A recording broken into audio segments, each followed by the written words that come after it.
Hello everyone, our topic for today is understanding basic rules of subject-verb agreement. So let's meet subject and verb, and we can see in this picture that they have an agreement, right? Okay, so here is a prompt question. How does the subject of a sentence affect the verb? So we will answer this question as we tackle the subtopics of this lesson.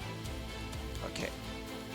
So the first rule is a singular subject generally requires every verb in singular form, and a plural subject requires a plural verb. Of course, this is just a simple rule, and it's directly proportional. It means if we'll be using a singular subject, of course, our verb should also be singular. And the same with plural. So if we'll be using plural subject, our verb should be plural. So let's note how verbs in singular form end in s or use singular helping verbs. So the example number 1 is an exemption because it's a singular form subject that ends in s. Okay, so mass is a singular subject even though it's ending in s. That's why we used a singular verb which is starts that ends in s. Okay. Next, number 2, the water is also turning gray and somewhat murky. So water is our subject and it's singular. That's why we used is instead of are, and it was partnered with the action verb turning. Okay. Number 3, the sky was puzzled at the water's behavior. Sky is a singular subject, that's why we used was instead of were. Okay? And last, the prehistoric bird has made several attempts to fly as far as it can. So bird is a singular subject, that's why we use has instead of have made. Okay? So I hope you understood. So let's proceed in the next rule. So plural subjects go with plural verbs in base form and with plural helping verbs.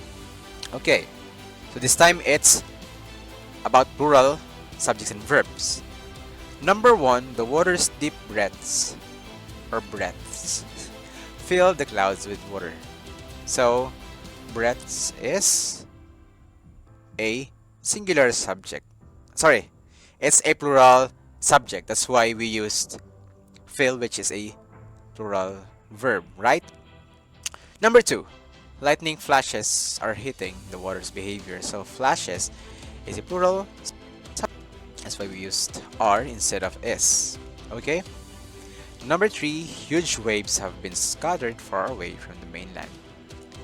Waves is a plural subject. That's why we use have instead of has. Okay. And same with number 4, little pieces have been scattered far away from the mainland. So here, pieces, of course, is a plural, so we used have. Okay, so it's just very easy. Next rule, singular pronouns with the exception of the pronoun I also require singular verbs, and plural pronouns require verbs in plural form. So not only nouns but also pronouns follow our basic rules. So except the pronoun I. So I is a singular subject, but it should use a plural verb. For example, I love you. I cannot say I loves you because it's ungrammatical or grammatically wrong. Okay? So it should be I love. Okay? I love you. So here, you should always put on your mind that I is exempted. And when it comes to you, the pronoun you is the singular or plural, and it requires a plural verb. So when I say you, it can be I'm just talking to a one person or two or more. Okay, so here are the examples that apply to I and you. So first, it's a different one. It keeps on reflecting itself on the water's surface, so it is a singular subject and keeps of is a singular verb, so it's correct. Number 2, he has fulfilled his wish of traveling far and wide. He is a singular subject and has is a singular verb. Number 3, so here's the I. The sky said, if I decide to don the blue color, water also becomes blue. So I is a singular subject, but it needs a plural verb. Okay? So we use decide. So I hope you understood. Number 4, they try all their might to bring back the pieces of land together. They is a plural subject, and try is a plural verb. And number 5, that bird told the water, you keep on copying the sky's you. So you should always use a plural verb, okay? Just remember that. Next. Compound subjects connected by "and" are generally plural and require plural verbs. So, most of the time, when we are using "and", it signifies a plural subject because compound subjects is made up of 2 or more nouns or pronouns, okay? Or 2 or more subjects. So, here our subject or basic subject is sky and water. So the sky and the water see the result of their fighting. So we used the plural verb see because sky and water, they are compound subjects. Okay? And they are different from each other. And number 2, both thunder and lightning were let out by the sky. Thunder and lightning, so they are different and they are 2, so we used a plural verb where. Okay? Next. So here there is an exemption. Not at all times if we see an "and", it doesn't mean that it's always plural. So here, however, when compound singular subjects connected by "and" express a single idea, the verb is in a singular form. So here the bird's aim and reason was to fly as it could. So aim and reason, they are expressing a single idea.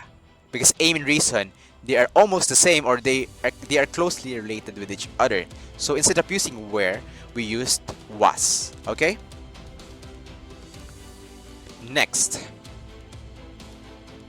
Similarly, the verb is singular when compound singular. Subjects connected by "and" refer to the same person, place, or thing. So, another exemption, even though we have compound singular subjects. Like in this example, the supreme God and protector of the universe watches in awe.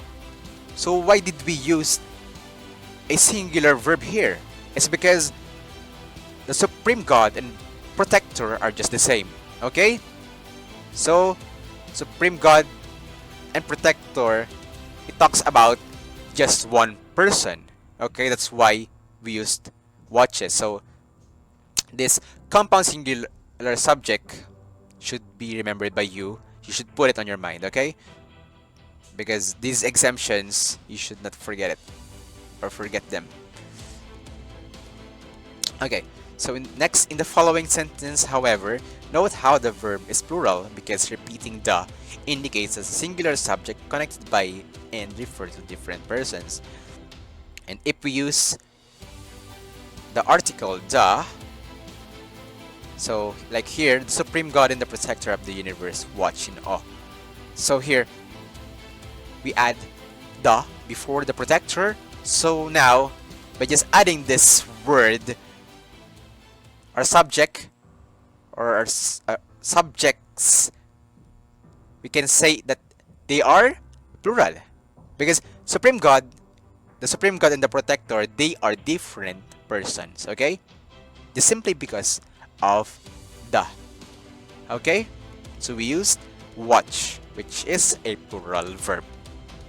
So I hope you understood. Next. So last, if compound subjects are connected by or, nor, either or neither nor, the verb agrees in number with the nearer subject. Okay, like in the example, either thunder or lightning. flashes are let out by the sky. So here we see the or. Okay? So the nearest subject to the verb is flashes. And flashes is a plural subject. That's why we used a plural verb which is are. Okay? Next example. Again, here's the or. So either or. So either or. So the nearest subject is thunder, which is a singular subject, right? So we used a singular verb which is. So that's the end of our discussion. I hope you understood very well. So thank you for listening and watching. God bless us all. Hello everyone, welcome back to my class and my channel as well.